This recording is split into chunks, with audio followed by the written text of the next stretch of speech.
नमस्कार दोस्तों, स्वागत है आपका एक बार फिर से आपके अपने YouTube चैनल कंपटीशन प्रिपरेशन पे। आई होप आप सारे बहुत अच्छे होंगे। सीजीएल मेंस का एग्जाम देके फुर्सत में होंगे और कट ऑफ वीडियो चूंकि आंसर किया गई है तो कट ऑफ वीडियोस धड़ाधड़ देख रहे होंगे। ये मन में बेचैनी होगी कि पता नहीं कितने स्कोर पे 4600 मिलेगा, पता नहीं कितने स्कोर पे 4200 ग्रेड पे, और पता नहीं कितने स्कोर पे मैं बाउंड्री पे रहूंगा, सेफ रहूंगा या क्या भी। जैसा कि मैंने गूगल फॉर्म भरवाया था और उसमें एज एक्सपेक्टेड उतना डेटा तो नहीं मिल पाया, बट सफिशिएंट डेटा मिल गया। और ऑन द बेसिस ऑफ अपने पुराने एक्सपीरियंस के, चूंकि मैं 2017 से सीजीएल दे रहा हूँ, 17, 18, 19 दिया है, उसके बाद मैं टीचिंग में हूँ और 18 से एज एएसओ इन एमएचए वर्किंग भी हूँ। तो मैंने जो कट ऑफ प्रिडिक्शंस की हैं, जो वैकेंसीज रही हैं और जो अपने पास्ट ईयर का ट्रेंड रहा है, वो सारी चीज़ें फैक्टर इन करने के बाद ये वीडियो बनाई जा रही है। हो सकता है कई सारी चीज़ों से आप एग्री ना करें, ठीक है, लेकिन मैंने अपने एंड पे भरसक कोशिश करी है कि सारी चीज़ें फैक्टर इन करी हैं और पेपर का डिफिकल्टी लेवल, सारी चीज़ें, मतलब जितनी भी चीज़ें हो सकती थी जो मुझे याद रही, वो मैंने पेपर पे नोट करके एक एक चीज़ें जो आपने डेटा दिया, उन सारी चीज़ों को इस वीडियो में कंक्लूड करूंगा और एक कट ऑफ या सेफ स्कोर तक पहुंचेंगे। इसमें बेसिकली तीन चीज़ों पे बात होगी। 4600 के लिए क्या सेफ स्कोर रहेगा, 4200 के लिए क्या सेफ स्कोर रहेगा, और कोई एक पोस्ट पाने के लिए पोस्टिंग असिस्टेंट, सॉर्टिंग असिस्टेंट 2400-2800 के लिए क्या सेफ स्कोर रहेगा, ठीक है। दूसरी चीज़, कंप्यूटर, आपको पता है कि कंप्यूटर की कट ऑफ इन्होंने नहीं दी है। कंप्यूटर की कट ऑफ मैंने जो मानी है वही 40% यूआर के लिए, वही चीज़ें, मतलब अपने 30% ओबीसी के लिए, ईडब्ल्यूएस के लिए, बाकी 25% अदर कैटेगरी के लिए मानी है, ठीक है। एक चीज़ और बता दूं कि कंप्यूटर में फेल कई सारे लोग जो कंप्यूटर में नहीं पास कर पा रहे हैं, मेरी कट ऑफ के अकॉर्डिंग बहुत अच्छे नंबर है उनके, लेकिन कंप्यूटर में उनके बहुत कम नंबर है। मतलब वैसे ओवरऑल 390 में से बहुत अच्छे नंबर है, लेकिन कंप्यूटर में तो ऐसा नहीं वो बाहर हो गए हैं। अभी मैंने वैकेंसीज का पीडीएफ देखा, वो मैं आपको बता भी दूंगा टाइम आने पर कि कौन कौन सी वैकेंसीज के लिए, कौन कौन सी पोस्ट के लिए आप एलिजिबल हैं, ठीक है। 37,409 वैकेंसी, वो अभी डिटेल में बात करेंगे। और सबसे इंपॉर्टेंट चीज़ ये है कि वीडियो पूरा लास्ट तक देखें ताकि सारी चीज़ें आपको समझ में आ जाए मैंने क्यों ये कट ऑफ बताई है, ठीक है। इसमें मैंने 5 कैटेगरीज की बात करी है: अनरिजर्व, ओबीसी, ईडब्ल्यूएस, एससी और एसटी, ओएच, वीएच, एचएच वगैरह का। इसी आधार पर आइडिया लगा ले। मेरे कोई पर्सनल दिक्कत नहीं है उनसे, बट उनका कट ऑफ उतना ज़्यादा डेटा नहीं मिल पाता, इस वजह से मैं, या तो 10,000 15,000 डेटा मिले तो उसमें से फिर उनका एक रिक्वायर्ड डेटा जितना मुझे रिक्वायर्ड है उतना मिल पाएगा, ठीक है। तो चलो स्टार्ट करते हैं। मैं सीधे आपको स्क्रीन पे लेके चल रहा हूँ। कट ऑफ प्रिडिक्शन है, एक्चुअल कट ऑफ नहीं है, तो ऐसा नहीं कि एक्चुअल कट ऑफ मान ले, इससे इधर उधर भी नंबर है आपके हैं, तो आप अपने आप को सेफ या अपने अकॉर्डिंग जो भी मानना चाहे मान सकते हैं। आपको पता है टोटल वैकेंसी 37,409 मतलब टोटल है, लेकिन 19,000 के अराउंड वैकेंसीज आपकी पोस्टल असिस्टेंट और सॉर्टिंग असिस्टेंट की है। तो यानी 18,000 आपके पास टोटल वैकेंसीज। अगर हम बात करें सीजीएल 2022 में posting assistant, sorting assistant, CHSL की वैकेंसीज थी, इस बार ऐड हो गई, तो हम कह सकते हैं 18,000 वैकेंसीज है। तो 4600-4200 के ऑलमोस्ट सेम, यानी कि 500-700 का डिफरेंस है। तो ऑलमोस्ट और सालों के मुताबिक अगर हम सीजीएल 2018 से तुलना करें तो उसी के अकॉर्डिंग, मतलब अगर हम उससे तुलना करें तो ऑलमोस्ट सेम सी वैकेंसीज मिलेंगी 4600 और 4200 ग्रेड पे में, ठीक है।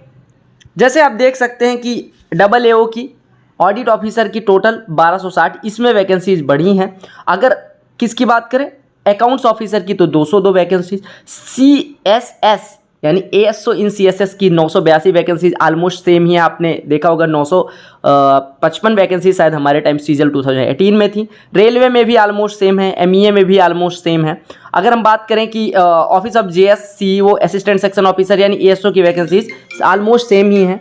अगर हम बात करें यहाँ पे सीबीडीटी में वैकेंसीज की तो 450 है, और सीबीआईसी में वैकेंसीज की बात करें इंस्पेक्टर एक्साइज में तो यहाँ पे एक्साइज की वैकेंसीज थोड़ी कम हुई हैं, इनकम टैक्स में बढ़ी हैं, तो ऑलमोस्ट इंस्पेक्टर की भी वैकेंसीज सेम ही है, ठीक है। बाकी आप देख पाएँ ये सारी 4600 ग्रेड पे की पोस्ट है। अब हम आते हैं थोड़ी सी और वैकेंसीज देख लेते हैं।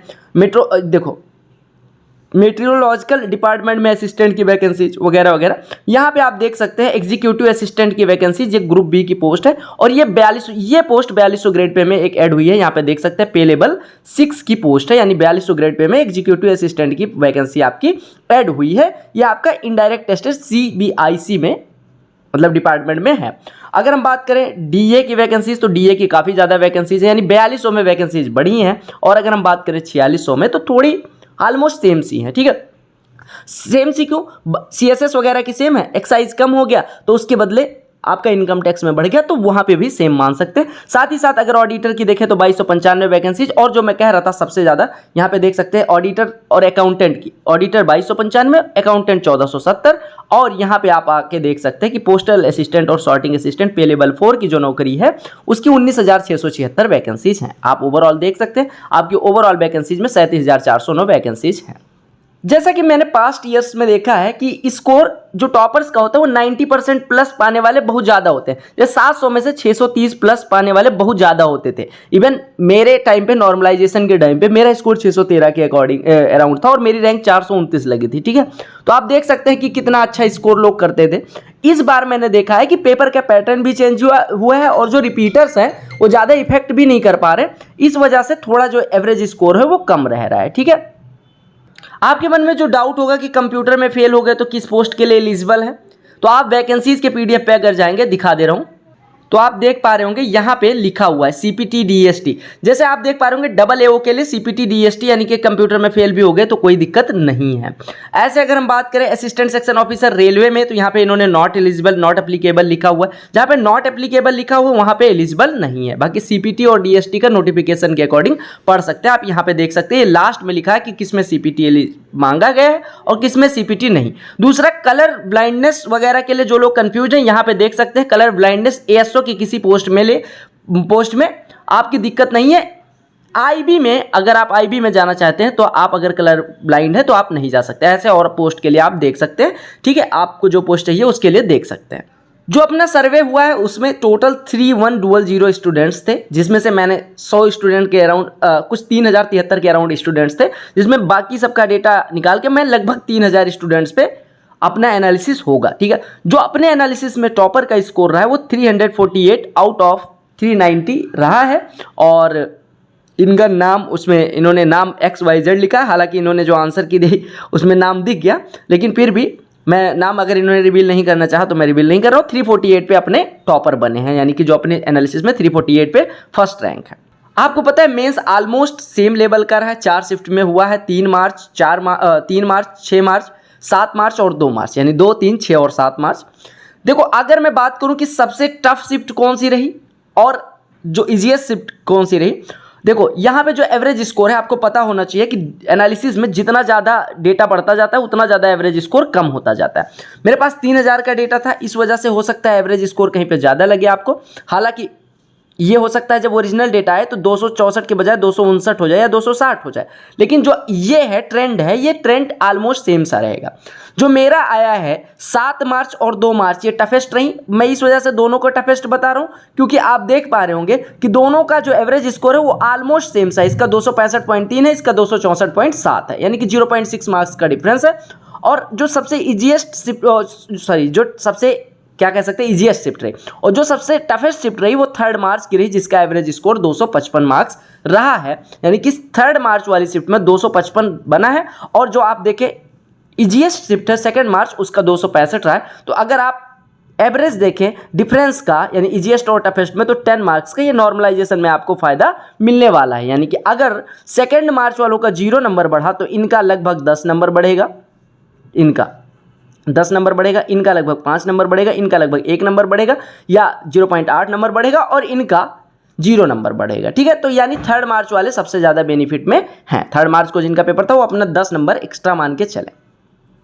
जो अपने एनालिसिस में स्कोर रहा है वो मैथ्स में 90 आउट ऑफ 90 स्कोर करने वालों की संख्या 78 है, यानी 78 लोग ऐसे हैं जो जिनका मैथ्स में 100% स्कोर है। रीजनिंग में 90 स्कोर करने वाले 41 लोग हैं, ठीक है। इंग्लिश में 131 हाईएस्ट स्कोर रहा है और 125 प्लस 11 लोग रहे हैं। और जीके में हाईएस्ट स्कोर 59 रहा है, ठीक है। मैथ्स में हाईएस्ट 90, 78 लोगों का। मैथ्स और रीजनिंग में मुझे जैसा कि पता था कि 180 स्कोर करने वाले बहुत सारे लोग मिलेंगे। और मैथ्स इंग्लिश में 180 प्लस स्कोर करने वाले कितने, 180 प्लस क्या, 180 स्कोर करने वाले लोगों की संख्या 23 है, ठीक है। 23 लोग हैं जो 180 स्कोर कर रहे हैं, ठीक है। मतलब उन्होंने रॉन्ग क्वेश्चंस को कंसीडर करते हुए 23 बताया, ठीक है। अब जैसा कि आप वेट कर रहे होंगे एक्सपेक्टेड कट ऑफ या सेफ स्कोर, ये +-2 लेके चलेंगे आप लोग, ठीक है, क्योंकि मैं +-2 ही हमेशा लेता हूँ और हो सकता है इतनी ही जाए या +-2 करके आप सेफ लगा सकते हैं। पहले हम अनरिजर्व कैटेगरी के लिए बात करते हैं। अनरिजर्व कैटेगरी के लिए जो 4600 की है वो 303 नंबर प्लस अगर आपके आ रहे हैं तो आप मान सकते हैं 4600 ग्रेड पे आपको मिल जाएगी, ठीक है। सेम चीज़ ओबीसी के लिए 299 नंबर है, ईडब्ल्यूएस के लिए 297 नंबर है, एससी के लिए 277 नंबर है, एसटी के लिए 267 नंबर है। यानी आप अगर 4600 ग्रेड पे पाना चाहते हो और आप अपनी कैटेगरी में देख सकते हैं, अगर आप अनरिजर्व है 303 +-2, ओबीसी 299, ईडब्ल्यूएस 297, एससी के लिए 277 और एसटी के लिए 267 नंबर रहने वाली है। एक चीज़ और बता दूं कि कई बार क्या होता है 4200 में आपकी जो डीए की कट ऑफ है वो एक्साइज से ज़्यादा चली जाती है। यानी कई बार क्या होता है 4200 की कट ऑफ 4600 से ज़्यादा चली जाती है, ठीक है। तो 4200 4600 इन्हीं के बीच में रहने वाली है। तो आप ऐसा आइडिया लगा सकते हैं 301 से 330 3 +-2 कर लेना, तो ये 4200 से 4600 की कट ऑफ रहेगी। डीए और एक्साइज में हम नहीं कह सकते कि डीए की ज़्यादा जाएगी एक्साइज की ज़्यादा जाएगी, क्योंकि इस बार एक्साइज की वैकेंसीज कम है, डीए की ज़्यादा है। तो इस वजह से मैं मान के चल रहा हूँ कि 4200 की कट ऑफ जो है वो 4600 से कम रहने वाली, ठीक है।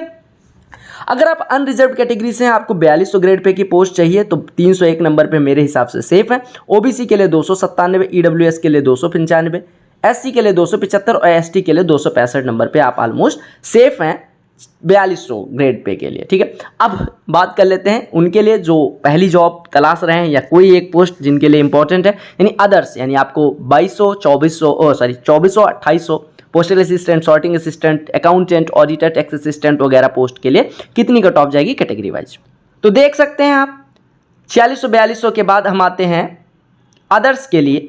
अदर्स में अगर हम बात करें तो अनरिजर्व्ड के लिए अगर आप अदर के मतलब बाकी सारी पोस्ट के लिए यानी minimum marks required to get a post is 273 to 275। एक बार मैं फिर से क्लियर कर दूं, ये नॉर्मलाइज स्कोर है। नॉर्मलाइजेशन के बाद आपका इतना स्कोर चाहिए अगर आपको कोई एक पोस्ट चाहिए।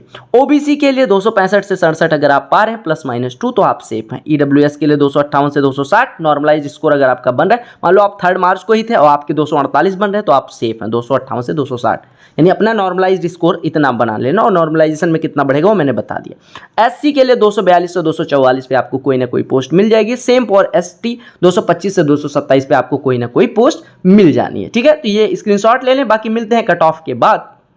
और एक चीज़ और बता दूं, आप लोगों ने काफ़ी अच्छा मेंस का जो हमने रिव्यू करवाया, गूगल फॉर्म भरवाया, उसमें आपका फीडबैक काफ़ी बहुत मतलब सराहनीय रहा, उसके लिए थैंक यू। और बाकी इस वीडियो के कमेंट सेक्शन में आपका फीडबैक मोस्ट वेलकम रहेगा, आपके फीडबैक का। और चैनल पे नए होना सब्सक्राइब कर लेना। सोल्यूशन वीडियो रिकॉर्ड हो गई है, कुछ 1-2 शिफ्ट बची है, उसको प्रॉपर एडिट करके आपको प्रोवाइड की जाएगी। मिलते हैं अगली वीडियो में, तब तक के लिए bye, take care, all the very best for your all exams. वंदे मातरम, जय हिंद।